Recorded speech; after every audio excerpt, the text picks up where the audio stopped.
13 अप्रैल 1919 अमृतसर का जलियांवाला बाग एक ऐसा दिन जो इतिहास में हमेशा के लिए खून से लिखा गया। वह बाग जो कभी आम लोगों के लिए सुकून भरी जगह थी, उस दिन एक खूनी कत्लगाह में बदल चुका था।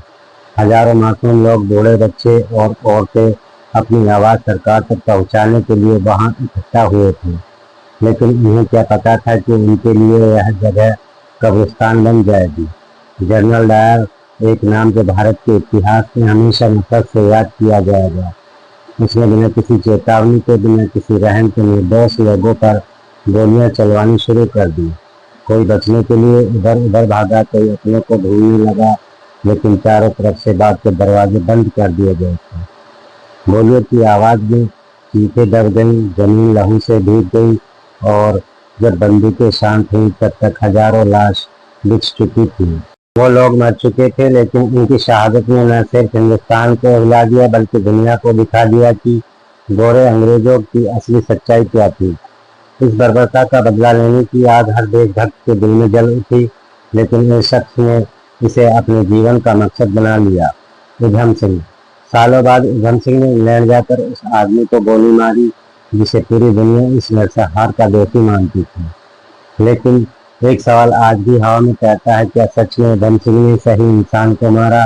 क्या जिसे मारा गया वही असली गुनहगार था, या फिर इस हत्याकांड की असली कहानी अब तक छुपी हुई है? आज के वीडियो में हम जानेंगे जलियांवाला बाग के उस खौफनाक सच को जो किताबों में दबा दिया गया। तो वीडियो को आखिर तक जरूर देखिए, क्योंकि यह आज़ादी जितनी आसान लगती है उतनी थी नहीं। यह खून से खरीदी गई थी। साल 1919। हिंदुस्तान में आज़ादी की आग धड़क रही थी, लेकिन अंग्रेज अपनी पकड़ ढीली करने के बजाय और भी जुल्म ढा रहे थे। तभी एक नया कानून आया, रोलेट एक्ट। नाम भले ही कानून का था, लेकिन असल में यह हिंदुस्तानियों की आज़ादी पर ताला लगाने वाला हथियार था। यह कानून अंग्रेजों को खुली छूट देता था कि वे बिना किसी मुकदमे, बिना किसी सबूत के जब चाहे किसी भी भारतीय को गिरफ्तार कर सकते थे। यानी ना कोई सुनवाई, ना कोई सफाई, बस सीधा जेल। जैसे ही यह कानून पास हुआ, पूरे देश में गुस्से की लहर दौड़ गई। महात्मा गांधी से लेकर आम जनता तक हर कोई इसके खिलाफ आवाज उठाने लगा। अमृतसर में भी विरोध शुरू हुआ, लेकिन 10 अप्रैल को अंग्रेजों ने बर्बरता की सारी हदें पार कर दी। सैफुद्दीन किचलू और डॉक्टर सत्यपाल, दो ऐसे नेता जो लोगों को अहिंसात्मक तरीके से विरोध के लिए जागरूक कर रहे थे, उन्हें अचानक गिरफ्तार कर लिया गया। इस गिरफ्तारी ने लोगों के दिलों में सुलग रही चिंगारी को भड़का दिया। अमृतसर की गलियों में आक्रोश फैलने लगा। लोगों ने फैसला किया कि 13 अप्रैल को जलियांवाला बाग में इकट्ठा होकर अंग्रेजों के खिलाफ अपनी आवाज बुलंद करेंगे। वह दिन पंजाब के लिए वैसे भी खास था। बैसाखी का दिन दूर दूर से लोग अमृतसर आए थे, कोई अपने अपने रिश्तेदारों से मिलने, तो कोई मेले का आनंद लेने। लेकिन किसी को नहीं पता था कि यह दिन उनकी जिंदगी का आखिरी दिन साबित होने वाला है। इधर जलियांवाला बाग में सभा की तैयारी चल रही थी, उधर जनरल डायर अपने घिनौने प्लान को अमल में लाने में जुटा था। उसे यह गवारा नहीं था कि हिंदुस्तान उसके बनाए कानून के खिलाफ खड़े हो। उसने पहले ही तय कर लिया था कि इन सभा को रोकने के लिए किसी भी हद तक जाएगा। 12 अप्रैल की रात उसने अतिरिक्त सैनिक टुकड़ी बुला ली। उसकी बंदूकें तैयार थी और उसकी सोच में सिर्फ एक ही चीज थी, खून, बेगुनाहों का खून। सुबह का सुनहरा उजाला चारों तरफ फैला था। पंजाब की मिट्टी में बैसाखी की खुशबू घुली थी। हर तरफ उल्लास था, हंसी खुशी का माहौल था। बच्चे दौड़ रहे थे, मेले की रौनक अपने चरम पर थी और लोग अपनों से मिल रहे थे। लेकिन जलियांवाला बाग में इकट्ठा हो रही भीड़ की वजह कुछ और थी। एक शांतिपूर्ण सभा, एक विरोध, एक उम्मीद की उनकी आवाज सुनी जाएगी। करीब 25,000 लोग वहां जमा हो चुके थे। कोई भाषण दे रहा था, कोई चुपचाप सुन रहा था, और किसी को अंदाजा भी नहीं था कि अगले कुछ पलों में यह जगह मौत के कुएं में बदलने वाली है। इधर शहर के एक कोने में जनरल डायर अपनी खूंखार आंखों से जलियांवाला बाग की ओर देख रहा था। उसने अपने सैनिकों को तैयार किया, अपनी बंदूकों को चेक किया और एक ठंडी मुस्कान के साथ कदम बढ़ा दिया। आज हम इन्हें सबक सिखाएंगे, उसने अपने सैनिकों से कहा। वह पूरी तैयारी के साथ निकला था, उसके जहन में कोई संदेह नहीं था। आज खून बहेगा, बहुत सारा खून। बाग में एक ही संकरा रास्ता था, वही एकमात्र दरवाजा जिससे लोग अंदर आए थे। डायर ने आते ही अपने सैनिकों को इशारा किया और उस दरवाजे पर तैनात कर दिया। कोई बाहर न निकल पाए, उसका आदेश था। भीड़ अब भी बेखबर थी, किसी को अंदाजा भी नहीं था कि मौत उनके सर पर मंडरा रही है। फिर अचानक फायर एक भयंकर आवाज गूंजी और उसके साथ ही गोलियों की बरसात शुरू हो गई। बिना चेतावनी, बिना कोई सूचना, सीधे कत्लेआम। चारों तरफ चीख पुकार मची थी, जमीन खून से सन चुकी थी और आसमान में सिर्फ गोलियों की गूंज सुनाई दे रही थी। जनरल डायर के इशारे पर जवान ने बिना रुके गोलियां बरसानी शुरू कर दी। सिर्फ 10 मिनट, लेकिन उन 10 मिनटों ने हजारों जिंदगियां छीन ली। 16 राउंड की फायरिंग, बिना एक सेकंड की देरी के कोई नहीं बचेगा। डायर के सैनिकों की आंखों में दया का नामो निशान नहीं था। बंदूकें तब तक गरजती रहीं जब तक उनमें आखिरी गोली बाकी थी। चारों तरफ भगदड़ मची थी, लोग इधर उधर भाग रहे थे, लेकिन जाने का कोई रास्ता नहीं था। कुछ माओं ने अपने बच्चों को गोद में उठा लिया, शायद सोच रही थी कि मासूम बच्चों को देख सैनिकों का दिल पिघल जाएगा। लेकिन नहीं बंदूकें रुकी, नहीं कुछ बूढ़े कांपते पैरों से दीवार कूदने की कोशिश करने लगे। लेकिन तभी गोलियां उनके जिस्म चीर गई। कुछ नौजवानों ने आखिरी कोशिश में कुएं की तरफ दौड़ लगाई। अगर बाहर नहीं भाग सकते तो शायद कुएं में कूदकर जान बचा ली जाए। लेकिन मौत ने वहां भी रास्ता रोक रखा था। लोग एक के बाद एक कुएं में कूदने लगे। कुछ जिंदा, कुछ मर चुके थे। देखते ही देखते वह कुआं लाशों से भर गया। जब नरसंहार थमा और लोग वहां पहुंचे तो कुएं में से 120 लाशें निकाली गई। पानी नहीं, सिर्फ खून। इसलिए आज भी उसे खूनी कुआं कहा जाता है। सैनिकों की बंदूकें आखिरकार शांत हुई, लेकिन दीवारों पर छूटे गोलियों के निशान कभी मिटने वाले नहीं थे। आज भी जलियांवाला बाग की दीवारें उन गोलियों की कहानियां कहती हैं।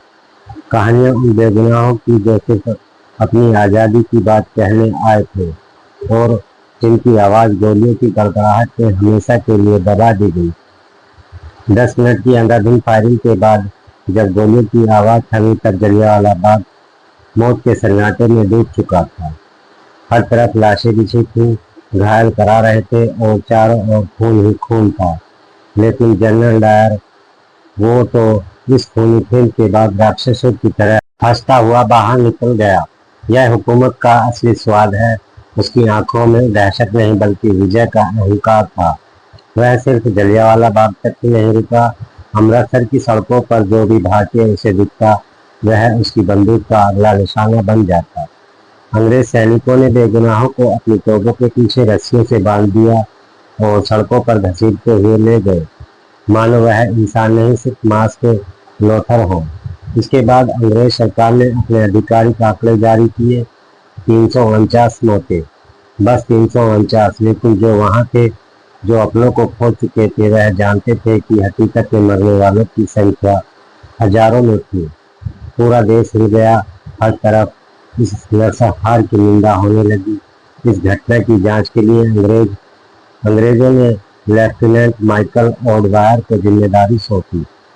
और जब जनरल डायर से पूछा गया कि उसने निहत्थी भीड़ पर गोलियां क्यों चलवाई, तो उसने बेशर्मी से कहा, मजबूरी थी। अगर मैं गोली नहीं चलवाता तो वह भीड़ मुझे मार देती। लेफ्टिनेंट ऑडवायर ने सुना, सोचा और फिर अपना फैसला सुनाया। बिल्कुल सही किया डायर, तुमने सर अपने कर्तव्य का पालन किया और इस तरह हजारों बेगुनाहों का हत्यारा बिना किसी सजा के खुलेआम घूमता रहा। लेकिन यह कहानी यहीं खत्म नहीं हुई। इस खूनी खेल का एक ऐसा अंत होने वाला था जिसे अंग्रेजों ने कभी सोचा भी नहीं था। जलियांवाला बाग की वह शाम जब हजारों निहत्थे भारतीयों को गोलियों से छलनी कर दिया, एक युवा क्रांतिकारी के दिल में ऐसी आग जला गई थी जो तब तक बुझने वाली नहीं थी जब तक इंसाफ न मिल जाए। सरदार उधम सिंह, वह नौजवान जिसने अपनी आंखों के सामने जलियांवाला बाग में हजारों मासूमों को दम तोड़ते देखा था। वो खुद भी वहां मौजूद थे, लेकिन किस्मत से बच गए। लेकिन एक नए मकसद के साथ बदला लेने के लिए उस रात जब जलियांवाला बाग में सिर्फ 60 की गोली बची थी, जब चारों ओर खून से सनी लाशें पड़ी थी। जब उन लाशों के बीच बिलखते बच्चे अपनी मरी हुई माओं को हिलाने की नाकाम कोशिश कर रहे थे, तभी उधम सिंह ने अपनी मुट्ठी भींच ली थी। उसकी आंखों में आंसू थे, लेकिन साथ ही उनमें एक ऐसी चिंगारी थी जो सालों बाद जलकर एक ज्वाला बनने वाली थी। जलियांवाला बाग हत्याकांड के बाद ब्रिटिश सरकार ने मामले की जांच के नाम पर हंटर कमीशन गठित किया, लेकिन यह एक महज दिखावा था। परिणाम वही निकला जिसकी उम्मीद थी। जनरल डायर निर्दोष घोषित हुआ, बल्कि उसे सम्मानित भी किया गया। पर एक बात जरूर हुई, डायर को ब्रिटेन दिया गया और कहा गया कि वह दोबारा भारत नहीं लौटेगा। लेकिन क्या सिर्फ डायर ही दोषी था? नहीं, डायर तो सिर्फ एक मोहरा था। असली मास्टरमाइंड था माइकल ओडवायर, वही आदमी जिसने पंजाब का गवर्नर रहते हुए इस हत्याकांड को अंजाम देने के लिए डायर को खुली छूट दी थी। उधम सिंह को यह समझने में देर नहीं लगी कि अगर किसी से बदला लेना है तो असली निशाना ओडवायर होना चाहिए। बदले की आग लिए उधम सिंह ने भारत छोड़ दिया, लेकिन यह सिर्फ एक देश छोड़ने की बात नहीं थी। यह अपने मिशन को पूरा करने के लिए सही वक्त का इंतजार था।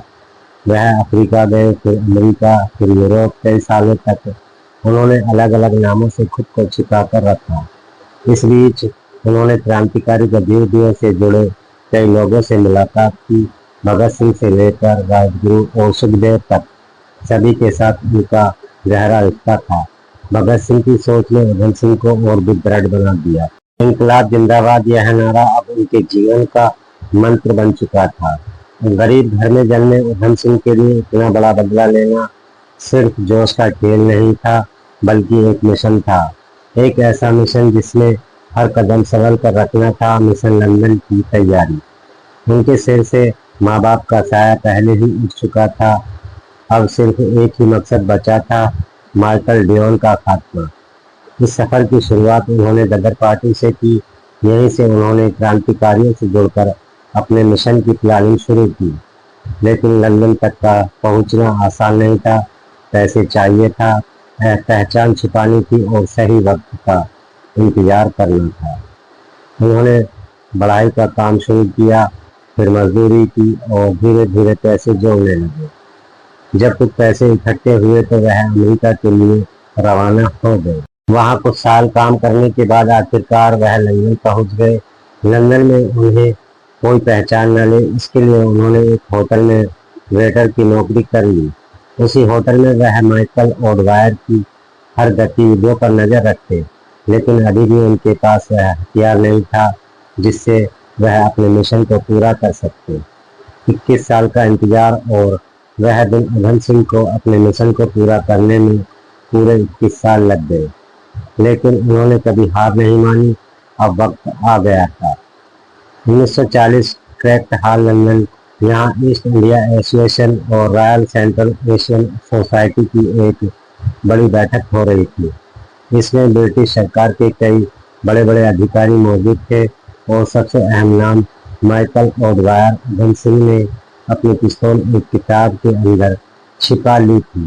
वह सभागार के अंदर बिल्कुल शांत बैठे रहे, ठीक वैसे ही जैसे कोई आम नागरिक हो। उनके चेहरे पर कोई घबराहट नहीं थी, कोई बेचैनी नहीं। लेकिन जैसे ही सभा खत्म हुई और माइकल ओडवायर खड़ा हुआ, पहली गोली सीधा उनके सीने में धंस गई। दूसरी गोली ने उसे वहीं ढेर कर दिया। इंसाफ का आखिरी अध्याय पूरा हाल सन रह गया। ब्रिटिश सरकार को यकीन ही नहीं हो रहा था कि उनकी ही धरती पर एक भारतीय ने उनके बड़े अधिकारियों को मौत के घाट उतार दिया।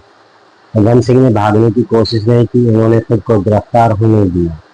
कोर्ट में जब उन पर मुकदमा चला तो उनसे पूछा गया, तुमने माइकल ओडवायर को क्यों मारा? उधम सिंह ने मुस्कुराते हुए जवाब दिया, यह बदला नहीं था, यह इंसाफ था। उसने हजारों बेगुनाहों को मारा था, मैंने सिर्फ एक को। अगर मुझे मौका मिलता तो मैं और भी दोषियों को खत्म कर सकता था। 31 जुलाई 1940 उधम सिंह को फांसी दे दी गई, लेकिन उनका नाम इतिहास के पन्नों में अमर हो गया। आज भी जब जलियांवाला बाग की मिट्टी को छूते हैं तो वहां सिर्फ उनकी गोलियों के निशान नहीं मिलते, बल्कि एक क्रांतिकारी की गूंज सुनाई देती है। जिसने अपने देश के लिए अपनी जान कुर्बान कर दी। इनकलाब जिंदाबाद यह आखिरी दृश्य इतिहास में दर्ज हो चुका था। इतिहास की दो गलतियां यहाँ एक दिलचस्प बात गौर करने वाली है। जलियांवाला बाग हत्याकांड के दो बड़े अंग्रेज अफसर थे, जनरल डायर और माइकल ऑडवायर। जनरल डायर जिसने गोली चलाने का आदेश दिया था, वह तो 1927 में बीमारी से मर गया। ऑडवायर जिसने इस नरसंहार को जायज ठहरा था और जनरल डायर को बचाना था, उसे उधम सिंह ने मौत की सजा दी, जो भी इस हत्याकांड में शामिल था। उसकी किस्मत में एक न एक दिन मौत लिखी ही थी। आज जब हम खुली हवा में सांस लेते हैं, जब हम अपने अधिकारों की बात करते हैं, तो हमें यह नहीं भूलना चाहिए कि इस आज़ादी के पीछे हजारों शहीदों का बलिदान है। यह आज़ादी हमें उपहार में नहीं मिली, हमने इसे खून से सींच कर हासिल किया है। अब यह हमारी जिम्मेदारी है कि इस आज़ादी की कीमत समझे और इसे हमेशा बनाए रखें। अगर आपको यह कहानी प्रेरित करती है तो इसे ज़्यादा से ज़्यादा लोगों तक पहुँचाएं। हम फिर मिलेंगे एक नई वीडियो के साथ। जय हिंद, जय भारत, वंदे मातरम।